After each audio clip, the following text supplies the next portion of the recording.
way to approach the situation, but we do approach it head on first with just going back and retracing the steps and seeing what the problem was caused, as well as like what caused the problems. And majority of the time, we always find out that a lot of these men have said that they didn't have the structure or the guidance from their father, or they didn't have that strong influence to know what was right or wrong, or kind of like help them maneuver through life in a sense. So you said several different things. I'm gonna try and break them down a little bit. Mm, Um, they did not have, I will say, a father or a male role model in their formative years, and yeah. therefore they didn't have that sort of structure. Was that Yes. is that fair? Yes. So, what makes a good father? Oh, what is a father? So again, that's another question that results may vary, because I don't think it's a one size fit all situation. I think it's very individual, and it should be considered individually, and things like that. But just from my own perspective, a good father is just someone who's there to that has the right amount of discipline and the right amount of love as well. So someone that can also, well, someone that can kind of guide you in the right way, but behind you at the same time, making sure that things are still going right, and making sure that you still are being put in the right situation. So I guess to sum it all up, I guess just someone that's there unconditionally along the whole way, every step of the way, things like that. Someone that's providing a nurturer, a lover, a provider, and yeah, just that's someone that's there no matter what. And so part of it is, I would take it, um, the what you've called the lack of structure in Mhm. in a young man's life at a very early age. So part of fatherhood is not only providing structure, but providing it on an ongoing, virtually day-to-day basis. Yes. They have to know that this person is there and will be there. So it's not like a drop-in dad. This is you're there 24/7. Yes. Part of what I know that you did was you've led peer groups. I'm going to assume that we're in um, jails and or prisons. What were some of the reactions that you received from? You talked a little bit about it earlier, but you're a little bit more in depth. Um, these young men were crying out for some sort of support from, I'll use the term, a father figure. Yes. So with leading this conversation, of course it's a little bit difficult and uncomfortable for a lot of men, because it's the stereotype that is not manly if you express yourself, or if you're not vulnerable and things like that. So of course that was that first struggle that we had and things of that nature. But just creating a space for people to share those feelings. And of course, with having this conversation, you have to be vulnerable as well. So I opened up to a couple people, because I grew up with, I didn't know my father when I was growing up, but I met him for the first time 4 years ago, and our relationship is at a different place than what it was 4 years ago, and it's constantly keep growing, and it's growing for the better. But I say all that to say, like, when having these conversations, I had to be vulnerable as well, because it's some things that I faced, and some things that I kind of went through that I didn't know that other people in my same situation were going through, or I didn't know it was like one of those aha moments to where I shared something, someone else was like, "Oh yeah, I felt the same type of way," or "I did this," or "I saw that," and things of that nature. But Because is that because nobody talked about it? yes, that's because the conversation wasn't pushed in our community. So it wasn't normalized to have these conversations. It wasn't normalized to talk about the trauma, or like the heavy presence, well, the heavy effect that presence had, that it wasn't there, and things like that. So it wasn't normalized to have these conversations. So of course it was like a little bit of restraint, because people were didn't know where to go with it. Like, should I open up? Should I say this? Should I do that? things like that, because it never happened before. So leading these peer groups, whether it was at McKendree University, whether it was in my dorm room, or whether it was at a county jail, all of the results was kind of the same, because we were men and we were trying to express ourselves, but it was just different because we wasn't talking about drugs, we wasn't having an AA meeting, we wasn't having Well, any of technically, the I'm sure to some degree you were having a different type of AA meeting. yeah, a different type of AA meeting. And one of the guys that I was talking about, he called it a DAD meeting. So that's where we went from ever since then. So a lot of them wanted to have like abbreviations and stuff like that. I guess it made more people comfortable. I'm not sure, but that's just where we went with after the first group. So from there, our DAD meetings was basically just talking about some things that we experienced growing up fatherless. So knowing that we had a single mother that was working X amount of jobs. So of course, with your mom working so many jobs, that kind of make I wouldn't say necessarily kind of push you away from having a relationship with your mom as well. But sometimes you're not able, your mom is not that accessible because she's working 2 or 3 jobs and having to be the main provider of the household, and X, Y, and Z. So some things that like growing up, some people have expressed how that they really didn't have their relationship with their mom as well because their father wasn't there. So mom had to do more to pull off the role of mom and dad. And that's what some of these guys had discussed. And then also just trying to open up and decide like what to say and what not to say, and not be judged. So we're talking about things that hurted people and things like that. Like some people don't know exactly how to express that without judgment. So just laying down the whole foundation that this is a safe place, no judgments. We all here for the same reason, and that's just to seek healing and just to move forward. So it was a different audience, different from the peer-led groups that was at McKendree and like my social groups and things like that that was outside. But inside the correctional center, it was a different audience as well. Because lately, well, the more times that I had the DAD meetings, I found out that more of the dads that were incarcerated were more open to share things and things like that. So I don't know if that's because they had more time to talk or more time to process it by just being confined in that one institution. So they probably had more time to like write down thoughts or actually have a space to sit down and not do nothing, just think. But within those conversations, it was much more dialogue. You used the term not active versus using the term absent. And I'm going to get to the mission in a second, but you use the term non-active, which to me was very intentional. Was that intentional? And was that a way of saying at any point in time, you can actually go back and be active? You don't have to be absentee. Yes. So it was very intentional because like you said, at any given time, things can change. So depending on the situation that you're facing, depending on your environment, just where you at in life right now, sometimes you would be considered inactive. And when things do go right, then you feel like you can get back on your feet and things like that. That's when the active status happens. So I'm very intentional when I use the term active versus absentee, because I think with fathers, if you say that they're absent and things like that, or keep calling them an absentee father, then 9 times out of 10, those words will stick, and then it kind of modify that behavior. So we try to like deviate from saying the word active, absentee or absent fathers, because we do want to continue to work with these men to where they become back active and things like that.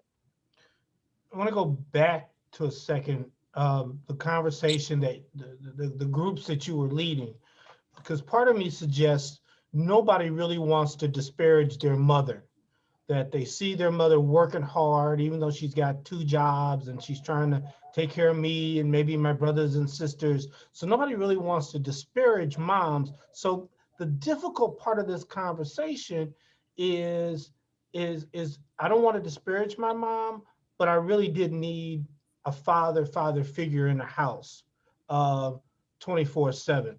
Was that part of the equation? Yeah, so that's what one of the struggles was as well, because with having that conversation, you do have to be honest. So a lot of these guys were trying to maneuver through the fact of like their emotions and stuff like that, and you realize that they had some type of built up hurt or some type of resilient when it came to their mom, because um, for example, one of the guys was bullied, so he didn't have a father in the household to where he can go to ask like, how do I properly deal with a bully, or should I beat up the bully, should I take the bigger approach and walk away, or should I get a group of friends and we all jump the bully, like what is the proper way to handle the situation. And by him not having a father, of course he had to answer that question by himself at a young age. And then also he blamed his mom as well, because she wasn't there in a household that much to where he could ask a parent. So not only could he not ask the father, but he couldn't ask the mother as well. So by the mom working so much and just trying to be the sole provider, that kind of cut the connections from both parents for like little small things like that that a child will have to ask on a day-to-day basis. So not nothing on a larger scale, as far as like different types of nutrition or like things like that, dealing with like the livelihood of a child and things like that. So nothing on a larger scale, but those small minor problems that we have children face on a day-to-day basis, that they will be comfortable asking one or two parents to get that advice from. So with having those conversations, you did see how a lot of people were like, nah, I love my mama, I don't want to say this because that may make it seem like my mama a bad mother, but in But reality, but right. I don't want to yes. say this, but and then they go on to the sentence. Yes, so that's what it was a lot. It was a lot of like, but, and things like that. And like I was telling them, don't neglect the fact of like that hurt that you have right there. So, and then you also see like a lot of the times that since dad wasn't there, whatever situation that happened, it automatically become a blame on dad. So if dad was here, I would have never got bullied.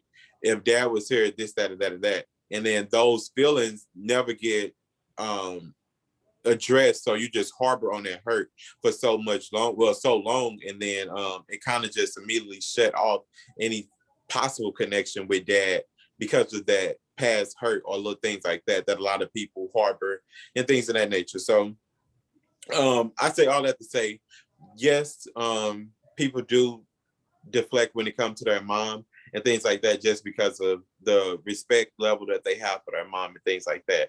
So and that was another situation that I could relate to. Like my mom was a single mother of 10 kids, and she had to work. So to take care of 10 of us, she had to work. And no way do I take back my childhood or anything like that. I don't have any regrets or nothing. And I know my mom was a hardworking mother. So with that, I had a grandmother in the household. So when my mom wasn't there, my grandmother was. When my grandmother wasn't there, my mom was. So they had a great job at tag teaming. And I don't know if that was a strategy, but it worked for all 10 of us. And then I also had older brothers and sisters in the household as well. So whenever something did happen, or I did needed like a little bit of reassurance, or I had a bully and I needed somebody to fight him, I had older brothers for that and things like that. So I know in my household, of course, my father wasn't there, or the male role model or structure wasn't present, but we did have other guardians and things like that present. And that's something a lot of the peer led groups that I led, a lot of those members didn't have that second source of a guardianship or a second source of parent in the household. So I'm going to divert for a minute because of the nature of this conversation.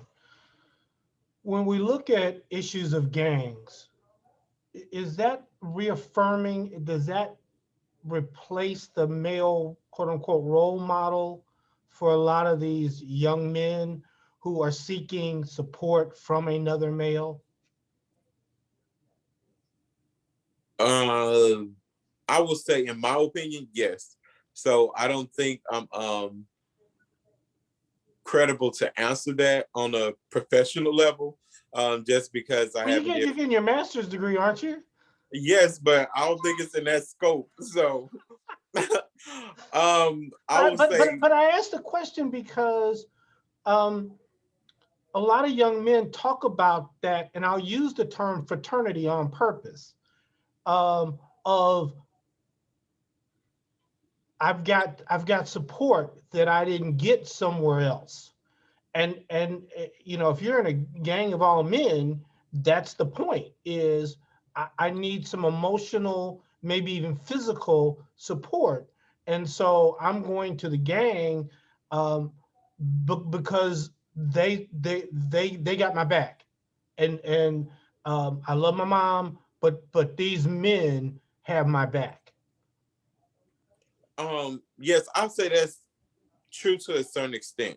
So a lot of the guys I have worked with have expressed that, like, my gang was my family in a sense. So when I didn't have protection, I knew where I can get it from. If somebody didn't have my back, I knew who would, and things like that. So just thinking of that in an adolescent mind frame, um, you want to go where you fit in at.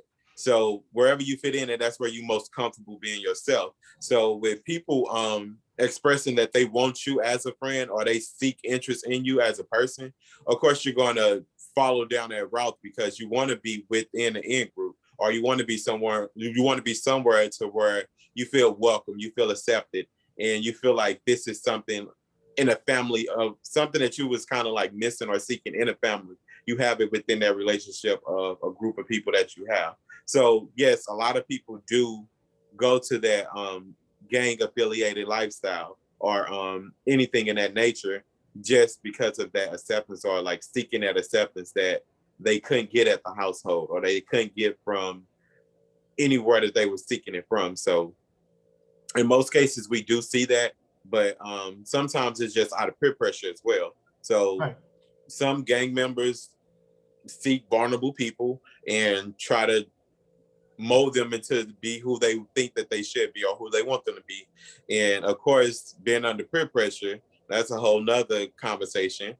But being under peer pressure, a lot of these people do go into that lifestyle as well. So it's a um it's a lot of different avenues that you can go down to get into that. But most definitely I see where I hear a lot of it being just from seeking a place or just trying to find someone that you feel comfortable with being with. So, um, I'm going to read here what I think I pulled off as the mission of No Father Left Behind Incorporated, which is to celebrate positive fathers in the community while restoring and mending broken relationships with incarcerated fathers and their children. That's a lot. That's a lot. Um, help me sort of break that down a little bit. So there's you want to celebrate positive fathers. How do you do that? So with the mission, so celebrating positive fathers, that's something that is not heavenly seen. So with tackling this field that we're going in with, like helping incarcerated fathers become well rebuild and remend their relationship with their children, they also have to see something as well. So they have to see what a positive father looks like. They have to see more positive fathers in the community and things like that. So with our organization, we wish to celebrate positive fathers in the community, and that looks just like the events that I've been doing in the past. So I had in November of 2020, I had an event called Young Fathers Brunch. So it was basically honoring, recognizing, and celebrating 8 young great fathers from this metropolitan area that all are positive fathers. So these men were under the age of 30. All of them was under the age of 30, or they just hit 30 and was on the rest of them was under it. But needless to say, they were young, and they are very active in their kids' life. They make the necessary sacrifices to ensure that dad has a presence and a heavy presence into their kids' life, um, and they there for their kids. The kids know them by name, face, everything. So when you're looking at just like a good relationship that people have with their father, a lot of these men exhibit those skills and had those skills. So with that program, I mean with that event, we just celebrated those guys. We recognize them and show like we do have young fathers that's stepping up and not also stepping up, but doing what they have to do to make sure that they leave a rich legacy. So their kids won't experience the things that they had to experience. So with that, we celebrate those type of dads that's in the community. Those dads that's like working, those dads that's taking care of their children, doing the necessary things that they have to do to make sure that their kids' life are good, making sure that they're 24/7, and just being a great positive figure all the way around. So we incorporate that image with the to the fathers that we're working with that's incarcerated, that kind of that are not active in their kids' life just yet. And it may be to the degree of them being institutionalized. It may be something that happened before them being institutionalized. But right now, we do know because of they are institutionalized, it kind of is a barrier right there between that relationship. So when having these conversations with these dads that are incarcerated, this is our proof that one day you can be celebrated as well. That one day you can be recognized as well as being a positive father. And here are other guys in front of you that are doing exactly what we want or we wish for you to do. So it's just basically like I guess a show and tell model. So we showing you this in hopes of you being able to be celebrated, so you can go out and tell someone else how it is to be a great father and how you felt when you felt appreciated that someone literally considered you a great father. And those conversations will keep being a ripple effect because someone else will have it. And then it's like, okay, well, maybe I should step up and do this thing as well. Because if you celebrating positive fathers and I wish to be celebrated, then I know it's a criteria that we have to follow, or at least I have to be a positive father. So basically with those two, it's just play hand in hand with each other. And that's where we at. So we we sort of have talked about there is a separation, but why did that occur? Have you talked to fathers who you sort of had to pull and tug to get into being a good father? And what's their reaction? What is their reasoning for not stepping up? And I hate to say it that way, but for not for choosing not to be in their child's life. So it's different variations to why a lot of people become inactive. So excuse me. So sometimes it's the failed relationships that they had with the child mothers. So sometimes in situations you will see that when a relationship failed between two significant others, that those emotions kind of get harbored into the relationship of you being a parent or you being a mother. So sometimes we see that happen a lot to where mom don't like dad because dad was a bad boyfriend. So now I'm gonna equate dad being a bad boyfriend with dad being a bad father. But those are two different type of relationships and things like that. And mom, in my personal opinion, mom cannot judge dad as being a father because he is not her father. So Right. things like that. So that's one of the most prevalent um, things that I've been hearing about how a lot of these guys become inactive. And then the second big one is they don't have that guidance or they don't have nothing to look back on or look forward to far as like what is being a father. Because without them having a father and growing up without a father, it's kind of hard to say I'm a father now. So how do I know what a father looks like? So a lot of the times you see a lot of these guys trying to make up their own fatherhood or make up define fatherhood for themselves. So with that, it's like, okay, well, as long as I'm dropping off $20 to my kid, I'm a father. But you also forget all the other stuff, or as the emotional support, the mental, the health, all the other stuff that comes with just like being a parent. And a lot of these guys do not know about um the emotional, the mental, the social, the helping with homework, the walks, the reading, all this other stuff that kind of build that relationship to ensure that that child know your role or know your presence in their life. Besides just being a money dad or a holiday dad or a birthday dad or something like that. So a lot of these guys didn't know that all this other stuff comes with being a parent, let alone a father. And sometimes they just feel like, okay, my daughter know I drop something off every time for her birthday. I'm a great dad. but it's other stuff that happens between those 364 days that you neglect them by just showing up on one day out of 365. So just reassuring to those fathers that dads are, well, parents shouldn't be part-time at that. Is all in, unconditional, and that's what it is. So just assuring to those guys. But another reason that I heard that was kind of heavy was monetary wise. So a lot of these guys feel that they can't be a father right now because they don't have the means or the motives to support their kids, and then they forget that emotional support as well. So sometimes people think that you have to be rich to be a parent, but in our reality, that's completely opposite. Like, you have to be a provider, you have to be a source of something right there just for that emotional support. So I say that to say, just those are just the three reasons, the top three reasons that I constantly hear with working with the population that I'm working with, as far as why they are inactive right now. So I'm gonna get on my soapbox for a minute Mm-hmm. because I really don't like the term father. My kids, I always told my kids, don't call me a father, call me a dad. And you articulated the difference between the two. The way I used to describe it to them was a father is on the birth certificate, a dad is every day. And Right. so um, um, they sort of they sort of understood that. In fact, my 21-year-old daughter still calls me dad or daddy. Um, uh, and but there's no textbook for this. There's no, and I would say the same thing is also true for being a mother, but there's no, the mothers are there, and so you do have a mother role model, but you don't have, as you said, a dad role model. There's no textbook. There's no, I guess there's classes you can take, but how do you how do you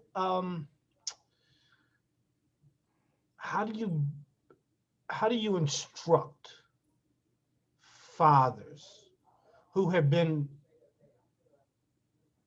not active to be a dad?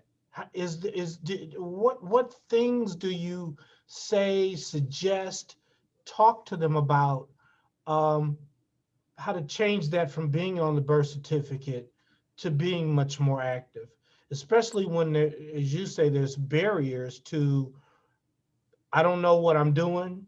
Um, I, I'm afraid I may fail at this. Um, I don't know how to be emotionally supportive because I don't know how to share emotions with the child. How do you begin to have that and break down those, what I would consider considerable barriers to a father, somebody who's on the birth certificate, to being a dad? Um, that's a tough question, but Thank you.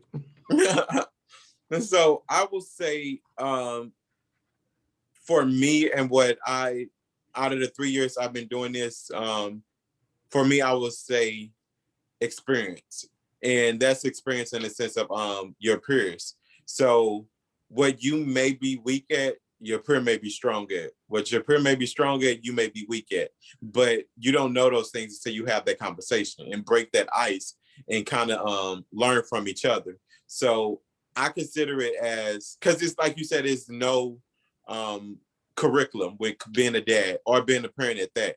So the one thing that we have is our experience. We have that to fall back on. So with a lot of these dads that don't know what a good dad is, seeing events that celebrate positive dads, seeing events that just kind of normalize the setting of a positive figure or a positive role model, a positive dad, and things like that. So with us, we having events to celebrate positive dad is a way to normalize fatherhood. So with guys that's coming up that's trying to, I want to be a good dad, but I don't know what a good dad is. So now you see this in a sense of where it become normalized to where you have that representation of what a good dad is. And in that setting, reach out to that father.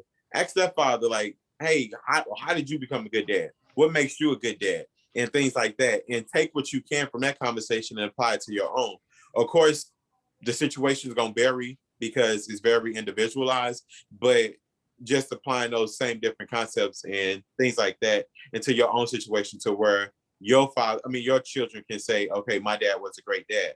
Because like I tell these dads a lot of the times, the only person that will tell you that, in my opinion, should matter, that would tell you if you're a good father is your children. Your sister can say it, but you not raising your sister. Your sister is not your child. The kid's mother can say it, but again, that's still not your child.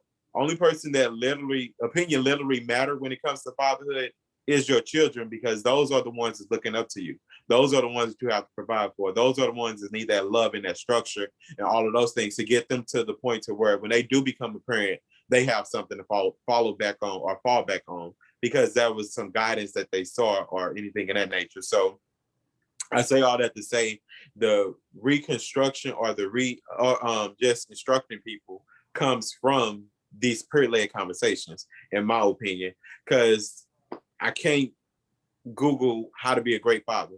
Like you're gonna get 1,000,000,001 searches, and it's all gonna be just opinionated and things like that. But I do believe in experience being the best teacher, and just in that case, listening and learning from other people's experience as well as like learning from your own experience. Like, okay, I put the bottle in the microwave on 2 minutes and that was too hot.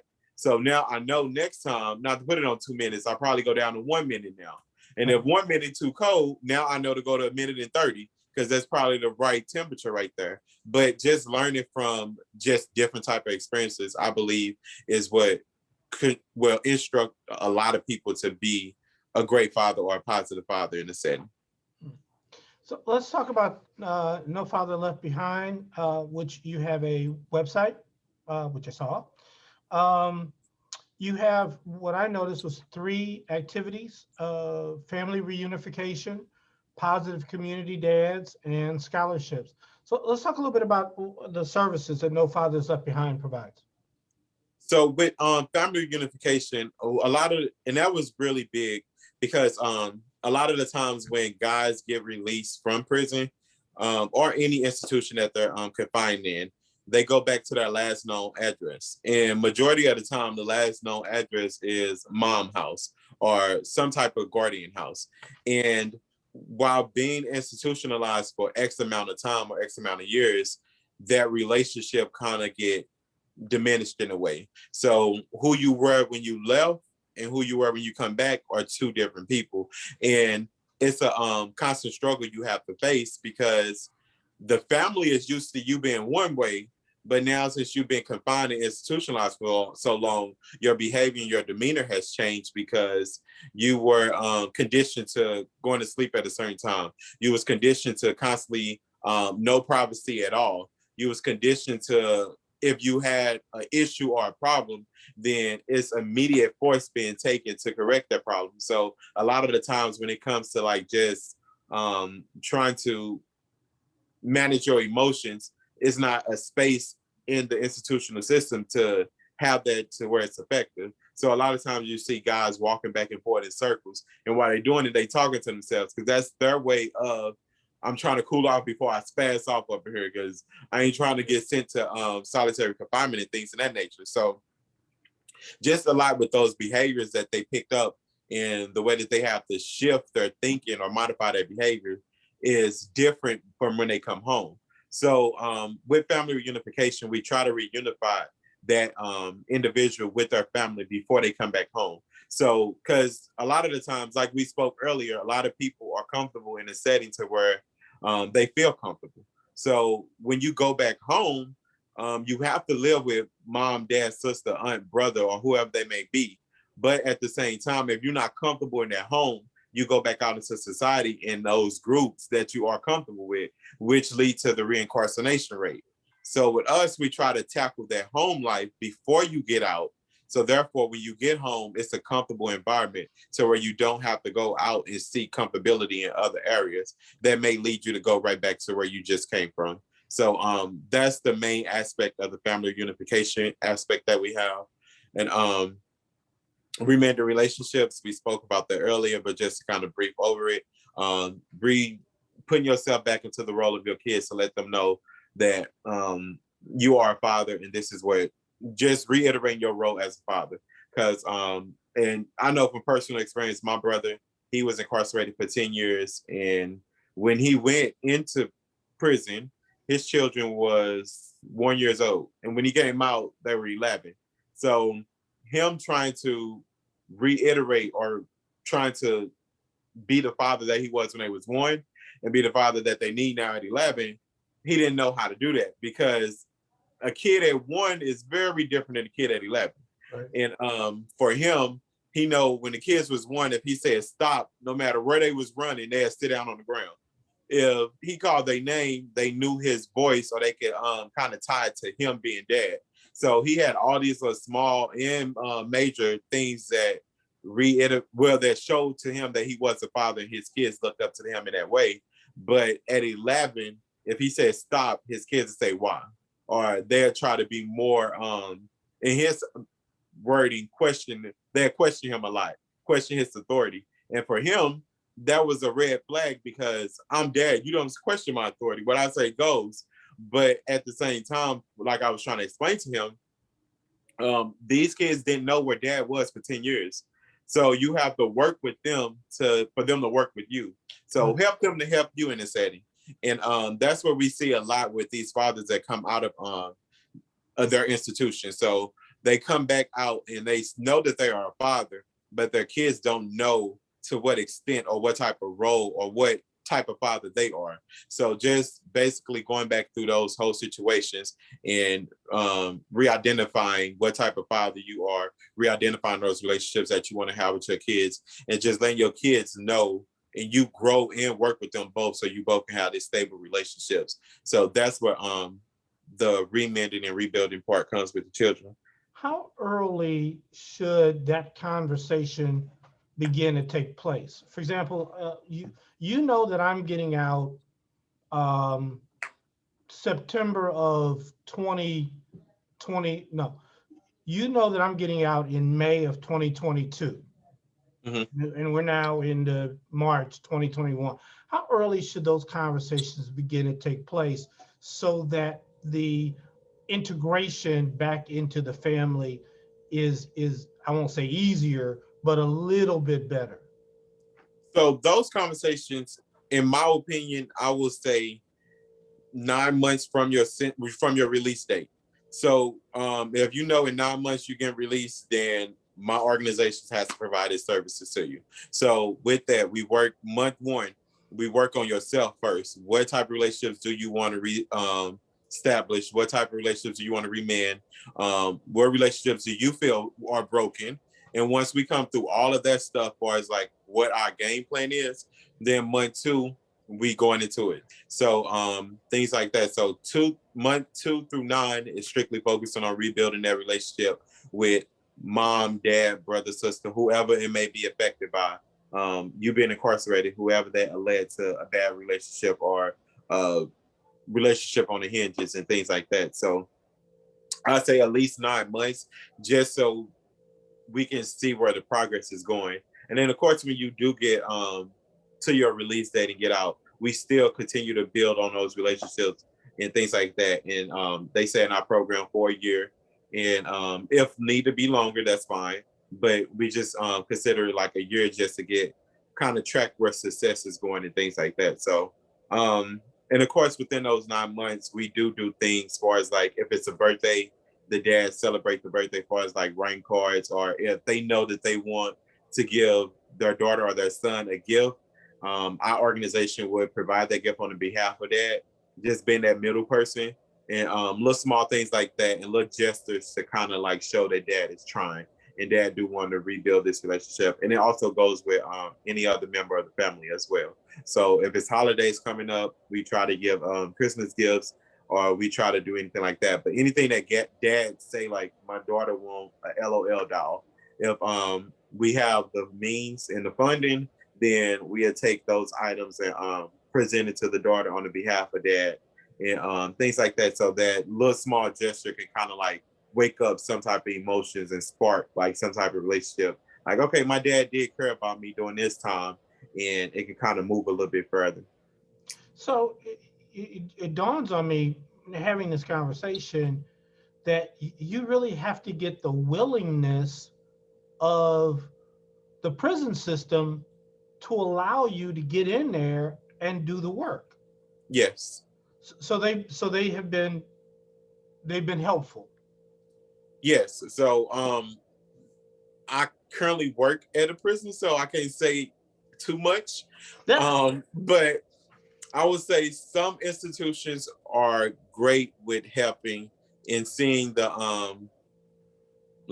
seeing the down road part of like these services, and not just the services I provide with reentry, because like I stated earlier, is thousands of different reentry programs, and in certain institutions you will see those reentry programs being taken in place because those institutions believe in um, recidivism. So making sure that people do not come back and things like that, and are equipped with the good skills.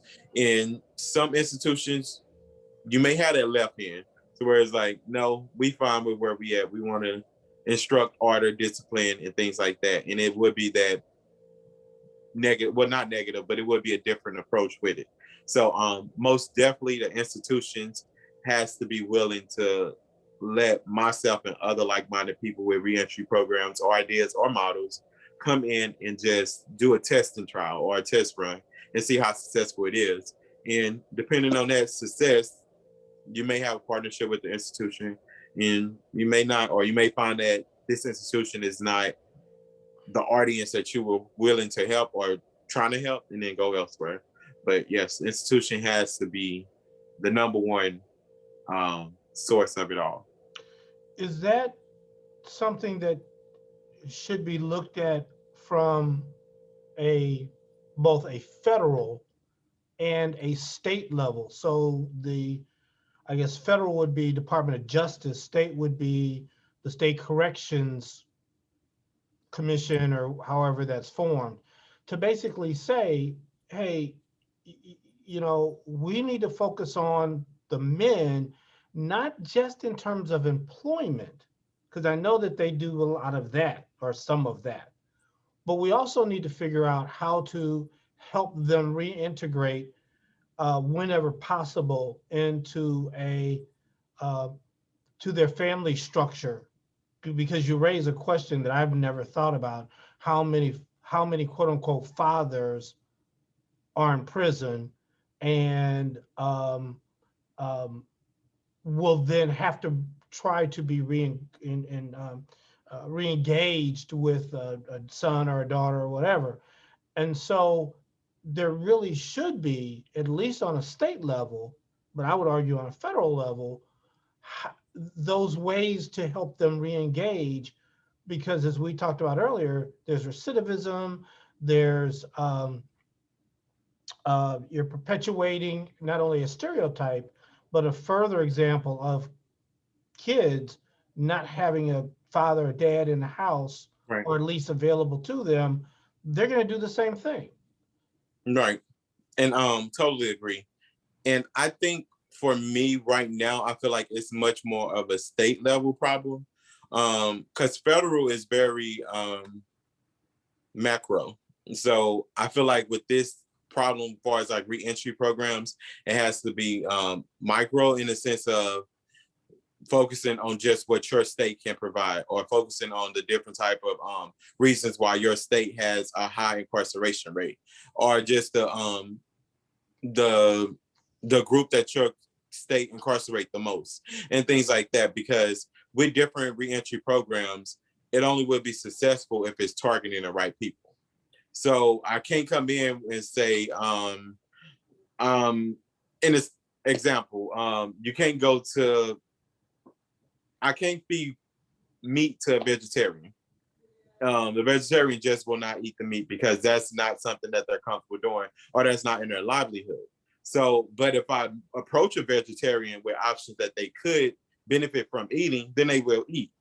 And I believe that's exactly how it is with these reentry programs. If you approach the state level institution with a second source of how to make sure reincarceration is not a growing rate, and if it's something that they can that's best suited in that population, then it's something that they can probably be majority of the time approachable with, or acceptable with and things of that nature. But I do feel like you have to know your state, know why people are being incarcerated in your state, know just what's going on in your state before you can take it to a federal level. Because federal is very, very broad, and that tackles a whole bunch of stuff. And even my reentry program model that my organization does, I believe it's a state level. So of course, I believe I can implement it in the state of Missouri, because Missouri and Illinois incarceration rates are kind of in favorable of the same situations. But if I go to Iowa, I don't think my program would be successful in Iowa, just because studying some of their states and some of their institutions that they have in Iowa, and then they don't have a lot of institutions in Iowa at that. So it'll be a different tackle to try to go. If it's probably 10 institutions in Iowa, it'll be much more of a struggle to try to get in one of those 10 versus like in Illinois, where I know the state regulations and rules, and there's much more systems in Illinois. So yeah, I definitely believe it's at a state level. But if it become a federal level, that's great. But I'm sticking with the state level now. D- Does your program um, does your program select, or are people, or do people self-select to be part of your program or not?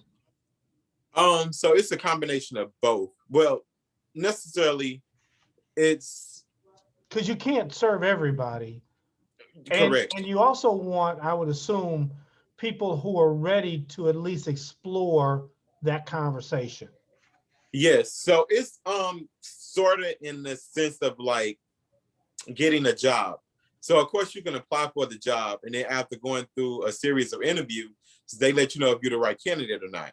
And that's kind of how my organization does. So a lot of people speak with the sheriff or like the director of volunteer programs at the institution, and based off that we get like a pool of people that say they want to benefit from this program. And majority of the time it's people that kind of just want like counseling or kind of want somebody to talk to, and they have great relationships with their kids and things like that. And their kids are very understanding of the situation they're in, so it's not necessarily a need for our services as far as like restoring in that sense. So sometimes you get that inmate or that client that just want to freely talk to someone, because there's nobody really to talk to inside those institutions. So sometimes we get those. And then sometimes we get situations that are out of our control, to why the father cannot be in his kid's life, and that's due to legal reasons.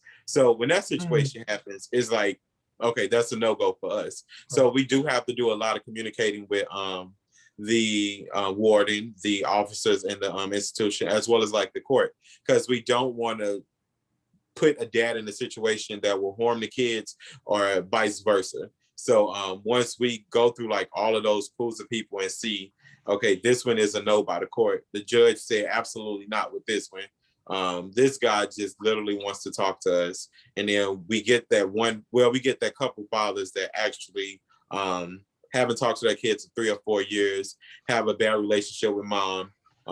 Nobody writes him and things like that. And he just kind of got the whole world on his shoulder, and he just juggling by himself. So with us, that would be an ideal participant of this program, because they can utilize from our services.